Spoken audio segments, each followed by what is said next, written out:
मैं आपको बता रही हूँ जितिया पर्व के बारे में कि कब पारण करना है, कब व्रत करना है और कब नहाए खाए करना है। जैसे कि छठ पूजा होता है उसी तरीके से जितिया पूजा भी होता है, हलषष्ठी पूजा भी होता है। जो भी संतान के लिए पूजा है सब एक जैसे ही विधि रहता है लगभग कि नदी तालाब सरोवर के किनारे ही ये उत्सव पूजा मनाया जाता है। तो अगर आपके पास आसपास नदी हो, तालाब, नदी नहीं तो तालाब ही सही, सरोवर कुछ भी, झील कुछ भी हो, तो वहां जाकर ये पूजा किया जाता है विधिवत। तो आप उसका जैसा भी आप यहाँ सुविधा हो पूजा करें।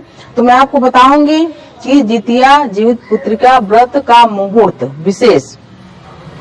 तो इस बार जीवित पुत्रिका का जो व्रत है 3 दिनों का, वो 9 सितंबर से शुरू होके 11 सितंबर तक है। यानी कि 9 सितंबर से नहाए खाए शुरू हो जाएगा। नहाए खाए करेंगे, जो भी भोजन पकवान बनता है। तो जैसे कि हमको जब नीराजली व्रत करते हैं तो उसके एक दिन पहले और एक दिन बाद का विधि करते हैं। जैसे कि एकादशी का व्रत में एक दिन पहले और एक दिन बाद में और एकादशी का व्रत का विधि किया जाता है। उसी तरीके से जब नीराजली व्रत करना है तो एक टाइम यानी सूर्य अस्त के पहले अन्न का जो भोजन होता है आप उसको करें। उसके बाद जैसे कि भूख लगती है तो आप शाम के समय फल का जूस वगैरह, फल वगैरह ले सकती हैं। तो 9 तारीख को रात्रि 10:46 तक ही आपको जो कुछ खाना पीना है आप खा पी सकती हैं। उसके बाद अष्टमी तिथि लग जाएगी, यानी कि 9 तारीख को 10:46 के बाद अष्टमी तिथि लग जाएगी, जो 10 तारीख को रात 10:47 तक रहेगा। उसके बाद नवमी तिथि लग जाएगी। फिर माताएं बहनें पूछेंगी जब 10 तारीख को 10:47 तक ही अष्टमी तिथि रहेगी तो तमाम जो माताएं हैं क्या करती है, उसके बाद पारण कर लेती हैं। तो ऐसा नहीं करना चाहिए। पारण आपको 11 तारीख को करना है। 11 तारीख को सूर्य उदय से लेकर 12 बजे दोपहर तक जब भी आपको इस दौरान मौका मिले पारण कर लें। तो मैं आपको बता रही हूँ जितिया पर्व का जो मुहूर्त है पूजा का पाठ का। तो 9 तारीख को आप नहाए खाए करके व्रत करेंगी और 10 सितंबर को आप व्रत का संकल्प लेंगी। तमाम जगह माताएं बहनें पूछती हैं कि सरगी इसमें भी लेती हैं कहीं कहीं पर, जैसे करवा चौथ में लेती हैं, लेकिन सरगी लेना जरूरी नहीं है।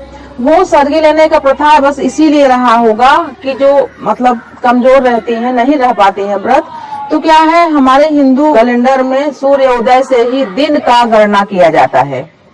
तो दिन से पहले यानी सूर्य उदय से पहले जिनको व्रत मतलब कठिनाई होती है रहने में, कुछ खा पी लें जैसे पूरी तरीके से पूरे दिन का व्रत कर सकें। तो तमाम माताएं बोलती हैं कि मैं तो सरगी लेती हूँ, कई लोग बोलते हैं हम नहीं लेते। तो मेरा तो यही मानना है कि अगर न ले तो ज्यादा अच्छा है, जैसे तीजा का व्रत रहा जाता है। तो तमाम माताएं बोलती हैं कि उनको मतलब बहुत दिन हो गया है व्रत रहते, वो उद्यापन करना चाहते हैं। तो आगे मैं इसका उद्यापन का भी वीडियो दूंगी। तो अभी आप इसको मुहूर्त का वीडियो आपको दे रही हूँ विधिवत। तो 9 तारीख को आप नहाए खाए करें। एक टाइम सूर्योदय से पहले 9 तारीख को 9 सितंबर को 9 सितंबर 2020 सूर्योदय से पहले जो भी आपको खाना हो सात्विक भोजन खा लें। और स्थानीय मान्यता के अनुसार जो जो चीजें आपके यहाँ खाई जाती हैं व्रत के पहले, तो उसको आप खा लें। और उसके बाद शाम को यानी रात्रि को जैसे भूख लगती है, उसे कुछ नहीं खाना चाहिए। अगर भूख लगती है तो फल जूस लें।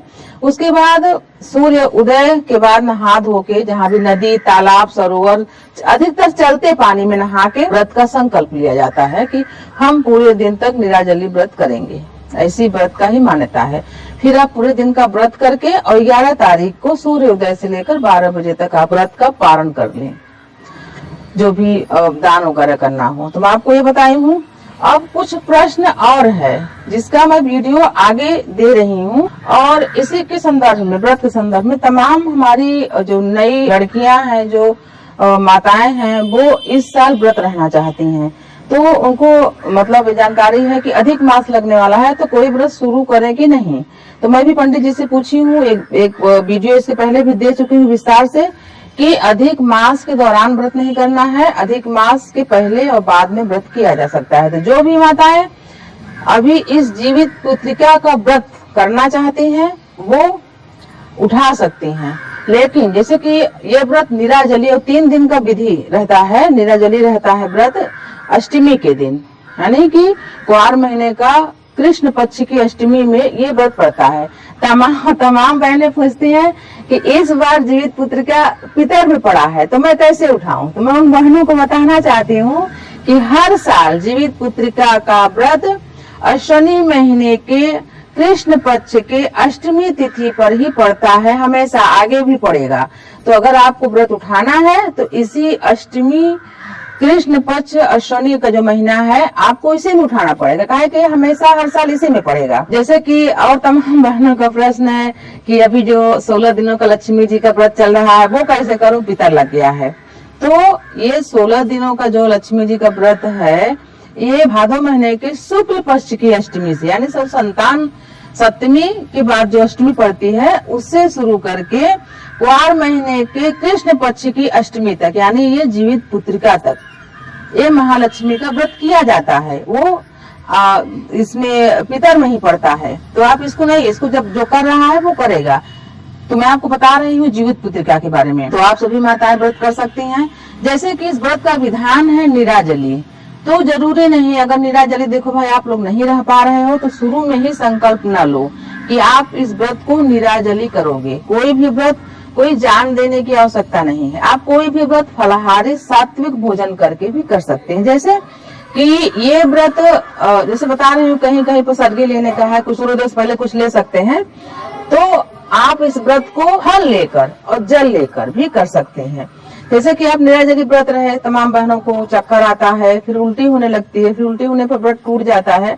तो ये सब झंझटों से बचने के लिए अगर आप अपने आप को आंक लें कि आप निराजली व्रत कर पाएंगे कि नहीं कर पाए, तभी संकल्प लें।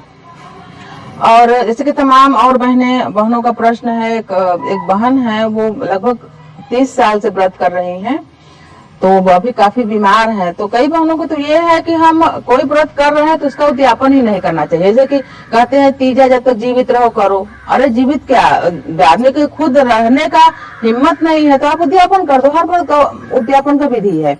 उसी प्रकार से मैं उनको बहन को भी बताऊंगी आगे वीडियो में कि आप उद्यापन कर सकते हैं। उद्यापन कैसे किया जाता है, जो व्रत करना चाहे बहने संकल्प लेकर इस व्रत को कर सकती हैं। अधिक मास में सिर्फ जीवित पुत्रिका ही नहीं, जितने भी व्रत हैं अधिक मास के 1 महीने में कोई व्रत नहीं उठाना है। जैसे कि हफ्तावारी व्रत ही पढ़ते हैं, पूर्णिमा है, जो भी व्रत रहते हैं उनको नहीं करना है, बाकी आप सभी व्रत कर सकते हैं। आप सभी माताओं के लिए जीवित पुत्रिका का व्रत मंगलमय हो, सुखमय हो। आपके संतान सदैव आपके साथ रहें, आपके पास रहें, आपको सुख